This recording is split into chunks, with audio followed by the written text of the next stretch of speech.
começar o jogo no Parc des Princes, em Paris. De um lado, o Brasil. De outro, o combinado Paris Saint-Germain, Bordeaux.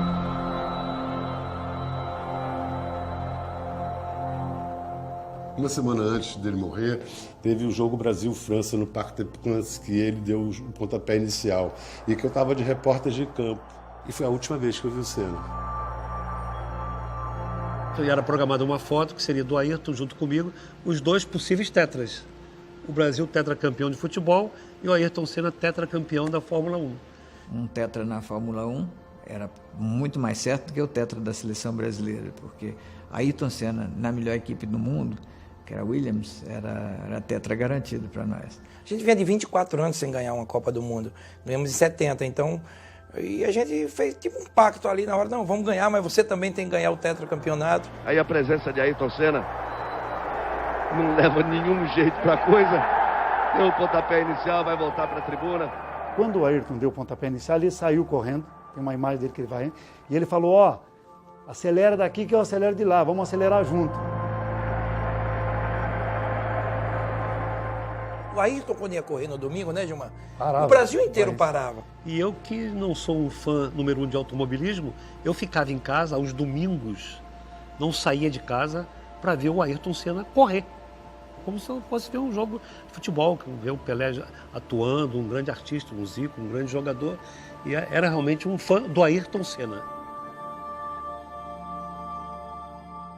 Se algum dia saiu alguma coisa minha de sentimento, sem ter sido pensada, sem nada, foi acrescentar ao nome dele a palavra Brasil.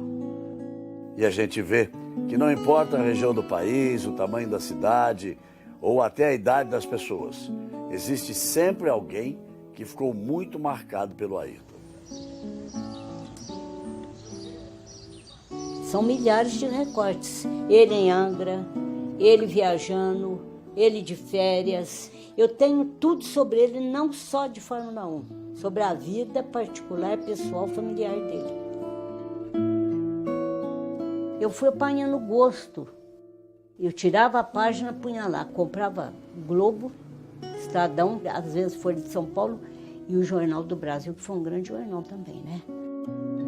Aí eu ficava naquela expectativa de ver a corrida, só que às vezes eu até ia ver sozinha em outra televisão, porque você sabe que a turma não gosta de prosa do lado, né?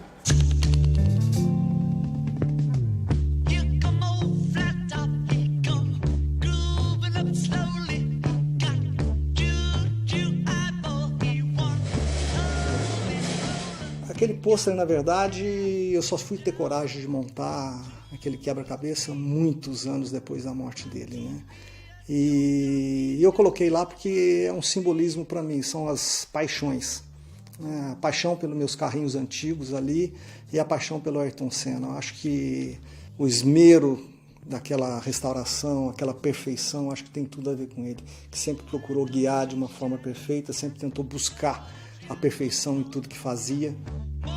Eu tenho alguns livros, tenho miniaturas que eu procurei colecionar e retratar toda a carreira dele. Tem as Tolemas, eu tenho as Lotus, eu tenho as McLarens, né? Tem a Williams, tenho, vamos dizer, os principais carros que ele correu. Ainda estou em busca aí dos Fórmula 3, mas ainda já vai ter.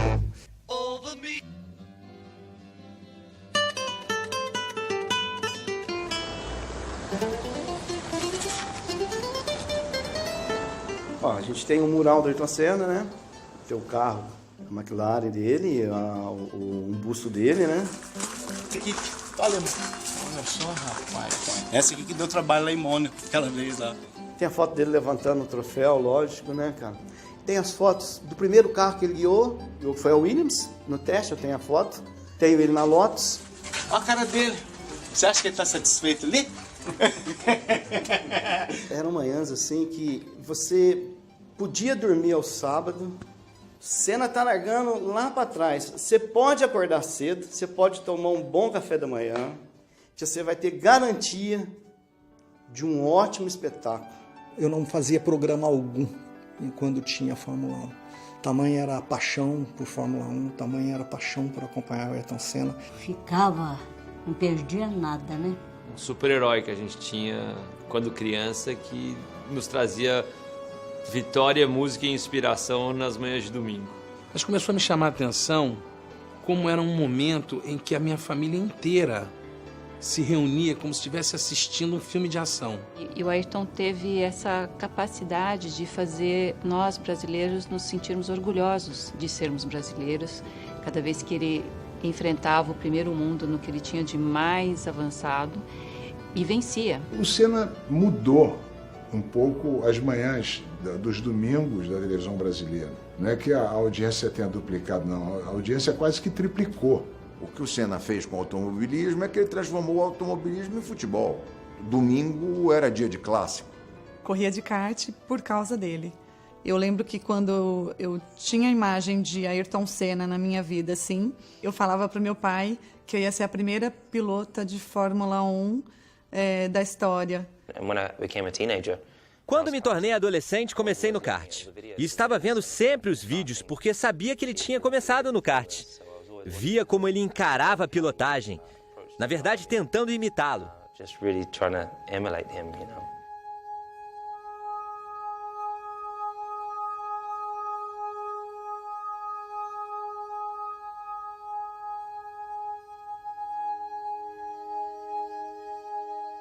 Pude conhecê-lo pessoalmente, a família, o pai, a mãe, todo mundo ia acompanhar ele nas corridas e ele era um fenômeno, estava ganhando tudo naquela época.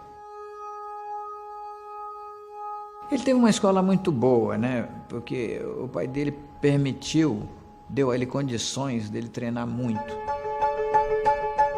Quando o Ayrton foi pela primeira vez para o Mundial de Kart, tinha uma regra lá que cada país tinha que ter uma pintura ou uma cor especificamente. O meu pai falou, não, vamos fazer o capacete amarelo inteiro, que vai se destacar, e como estamos em pouco tempo, vamos fazer essas duas faixas como se saísse do olhar. Então fica verde, amarelo e azul.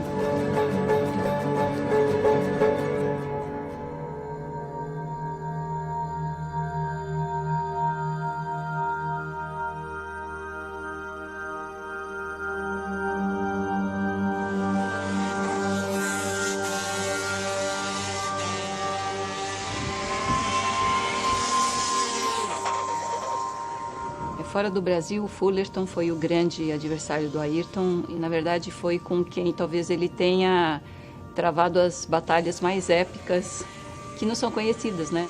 Fullerton foi o maior piloto de kart da década de 70 e 80, era um gênio, ele correu até os quase 40 anos. A referência de kart na época era o Fullerton. E o Ayrton tinha muita habilidade e era o título a ele conquistar, seria o título mundial de kart. Ele era realmente muito veloz, naturalmente veloz. Sua sensibilidade para os níveis de aderência era incrível. Foram sempre disputas muito limpas, duras, difíceis, mas sem colisões. Pela primeira vez, a FIC, a Federação Internacional de Kart, colocou decibelímetro nos cartões, que o kart não poderia passar de 110 ou 115 decibéis. E por alguma razão, o kart do Ayrton passou dos 110 e ele foi punido em algumas posições que influenciaram no final da corrida para ele não poder chegar à semifinal, à final, com colocação que ele poderia ser campeão. O negócio dele era correr e ganhar. E foi com o Fullerton que ele viveu isso. Se ele continuasse no kart, ele ia se tornar um piloto mais refinado. Mudaria com o passar dos anos. Eu não segui o mesmo caminho porque meu irmão mais velho morreu numa corrida de motos e minha família sofreria muito se eu corresse de carro, moto ou qualquer categoria mais perigosa do automobilismo. Então eu tinha alguns anos de experiência para usar a meu favor e foi isso que eu fiz. A razão mesmo de eu me dar bem contra ele foi experiência. Quando Ayrton pensou em ir para a Inglaterra para poder disputar um campeonato, meus pais não eram a favor disso, mas acabaram concordando como uma experiência, né, para ele. Quando ele falou que queria correr de carro, eu falei, mas você não pode, você é muito estabanado, você não, sabe? Ali é uma coisa de precisão. Né?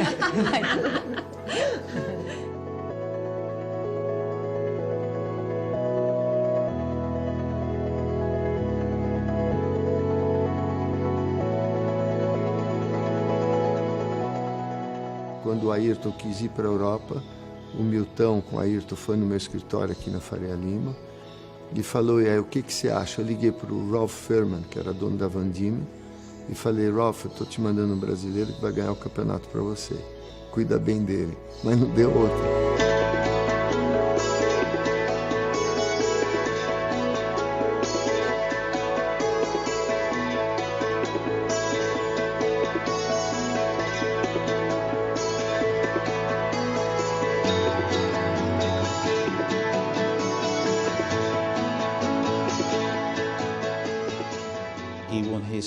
No dia da primeira vitória dele, num carro de corridas, vencendo o argentino Mancidia. Ele estava com a jovem esposa Lilian. A luz estava bonita, era março. O sol brilhando e batendo direto no rosto deles, abraçados e se beijando. Eu mostrei a foto e ele ficou muito feliz. Foi assim que eu comecei a trabalhar com ele.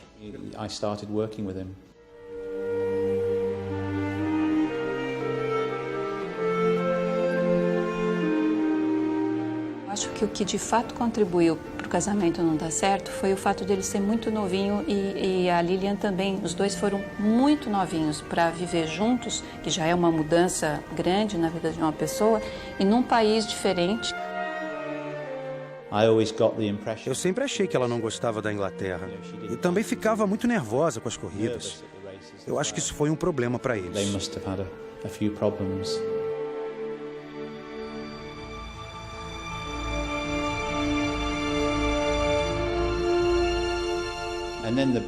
E aí a grande surpresa em Brands Hatch. Estou parando, estou abandonando o automobilismo. Eu estava fotografando e perguntei, como assim abandonando? Você está ganhando tudo quanto é corrida? Ele disse, mesmo que eu ganhe todas as corridas, ainda assim eu não conseguiria patrocínio para continuar. Não quero que meu pai continue pagando. A família não queria mais que ele corresse. E ele parou e foi trabalhar na metalúrgica do pai. E virou um menino absolutamente triste.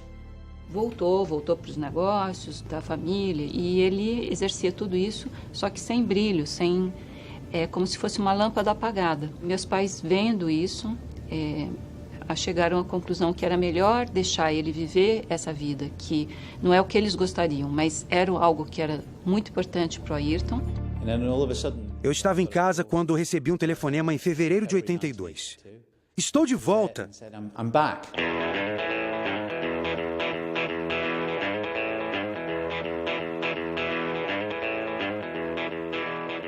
Primeira vez que eu o vi correr foi na Bélgica e ele ganhou a corrida, como aliás fazia sempre naquela época. E aí se aproximou e disse assim, o senhor que é o senhor Galvão Bueno? Ele falou, eu sou o Ayrton Senna da Silva. O senhor ainda vai ouvir falar muito de mim e ainda vai transmitir muita corrida minha.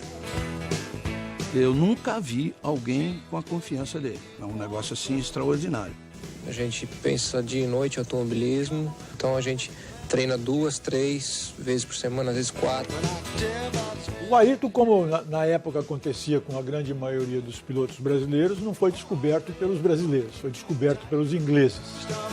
Então, uma manchete nos jornais ingleses que passou a chamar a atenção do brasileiro. Quer dizer, a manchete era assim, Silverstone, em vez de Silverstone. E nós fomos para lá transmitir ao vivo para a Globo uma corrida de Fórmula 3, ou seja, já se tinha a certeza de que ali existia um grande campeão e que ia fazer a diferença. Ayrton venceu as 9 primeiras. E aí eu me dei conta de que o cara tinha uma percepção da aderência da curva antes de chegar, não no meio da curva.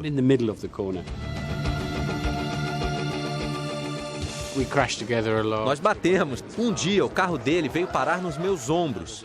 Em outro, batemos de lado em Snetterton. Por 2 vezes ele recebeu anotação de direção perigosa em sua licença de piloto. E ele ficou muito bravo. 30 anos depois, o automobilismo inglês ainda comenta aquela temporada. Se tornou algo que todo mundo gosta de lembrar.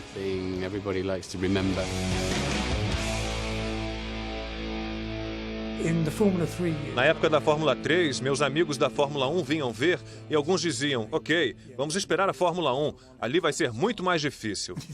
E foi o que se viu.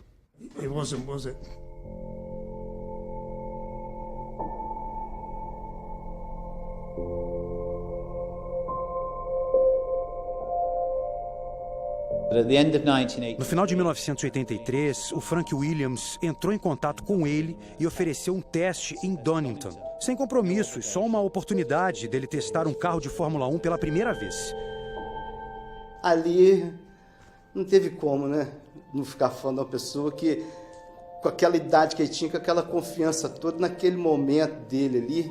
Ele não tinha certeza se ele ia conseguir a vaga na Williams, como acabou não conseguindo, porque não existia a vaga. Aí entramos junto no caminhão. Ele passou debaixo do carro, olhou para cá, olhou para lá. E ele vai e bate na lataria do caminhão e fala: é hoje. É hoje. Estava escrito, me lembro muito bem, no painel, né? Cuidado, piloto novo, né? Uma brincadeira bem inglesa. A primeira resposta foi normal, a segunda ele já... Eu acho que Deus está me dando um presente. Eu vim esperando há muito tempo. É um sonho que há muito tempo eu tenho e que está sendo realidade hoje. O momento se prolonga, como se durasse horas. A emoção de Ayrton é sentida até pelos mecânicos. O carro sai do box, devagar.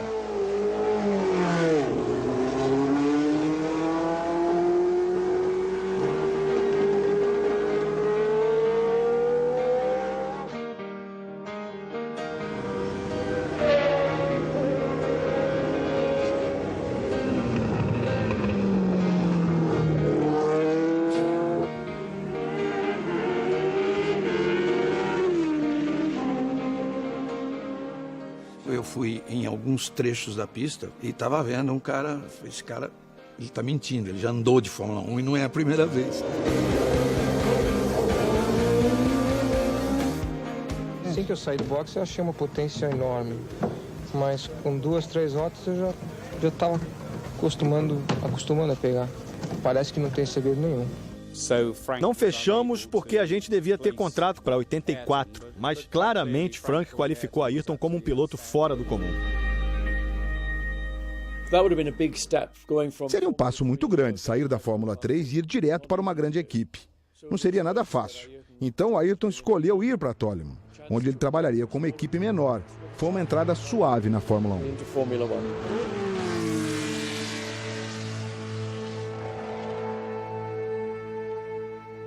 E, sem dúvida não um carro para ganhar uma corrida. Ele não vai ter condições de competir contra uma Ferrari, uma Renault, uma Brabham, mas um carro para subir no pódio. Mas acho que o boom mesmo, assim, Kaya Lame ele já tinha mostrado o início todo do que seria a carreira dele. Ele já conseguiu a façanha de marcar ponto. E é bom lembrar que... Só marcavam 6. Eram só 6 que marcavam pontos, né? A bandeirada preta e branca para Niclauda. Terminada a corrida, vai no parque fechado, para o carro e ele não saía do carro. A gente ajudou ele a sair do carro, porque ele sozinho não sairia. O braço, assim, totalmente enrijecido. Mas eu não conseguia guiar o carro, rapaz, impossível. Um peso que eu nunca senti na minha vida, pô. E foi a corrida inteira, assim, o motor falhava ainda. Porque naquele tempo não tinha esse negócio de ficar bebendo água, a direção era dura, então a coisa era no braço. Ele não estava preparado fisicamente. Ele subestimou a duração de uma corrida, de um grande prêmio. Aí eu expliquei para ele, isso é inacreditável, você tem um coração assim, um passarinho, porque bate, mas não manda sangue para lugar nenhum. É por isso que você desmaia. E tem uma frase dele logo a seguir ali que me lembra muito e que marcou, passou a ser uma característica dele. Ele disse, esse brinquedo aqui é completamente diferente. Tenho que mudar minha vida e mudar o meu preparo físico.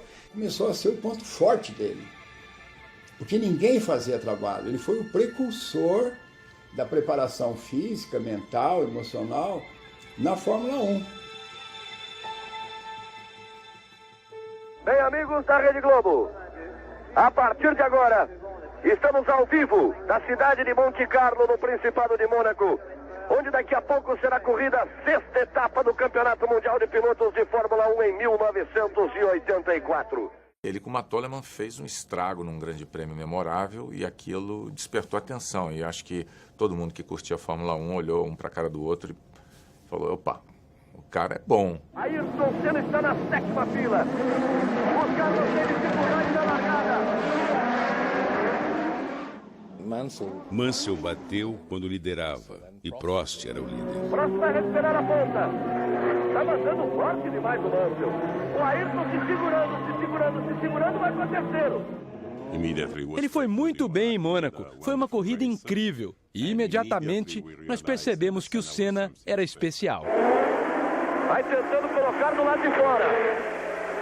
Vai com muito apetite e passa por Niki Lauda.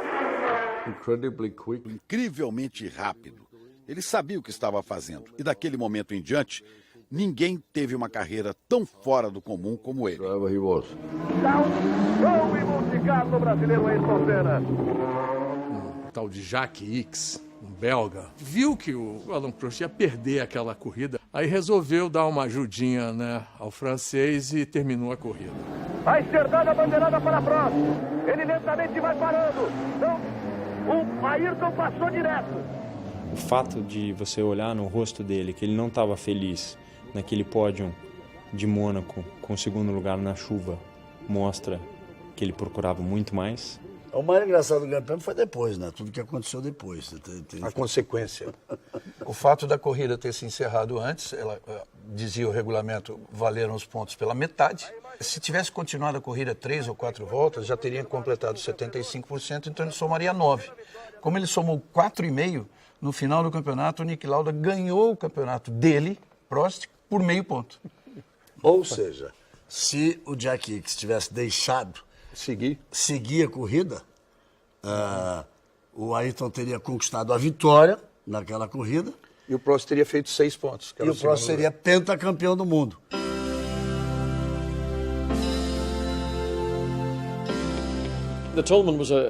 A Toleman foi um período de aprendizado. Foram 3 pódios, o que era um grande resultado. Foi um bom carro para o Ayrton aprender a ser um piloto de Fórmula 1, porque ele realmente aprendeu e cometeu erros sem estar no centro das atenções. Saiu Ayrton Senna, bateu forte, aí você vai vendo. Vinha muito bem na prova Ayrton Senna. Eu era um fã do Prost, mas o Senna era diferente. E aí ele consegue a ultrapassagem na freada da paddock. Mostrou tudo que sabe aí Ayrton Senna. E aí teve o GP de Portugal, quando ele desafiou as McLaren. E olha o Lauda em cima do Ayrton, quer o 3º lugar. Ayrton Senna e Niki Lauda. Não estava muito claro no início, mas que tinha um sujeito fora de série, absolutamente extraordinário como piloto, como profissional. Nascia um herói. Essa imagem é bonita de se ver. O grande Lauda e, quem sabe, o futuro grande Ayrton Senna. Aí a gente pensou, isso é numa Toleman. Imagine o que ele vai fazer com a Lotus no ano que vem.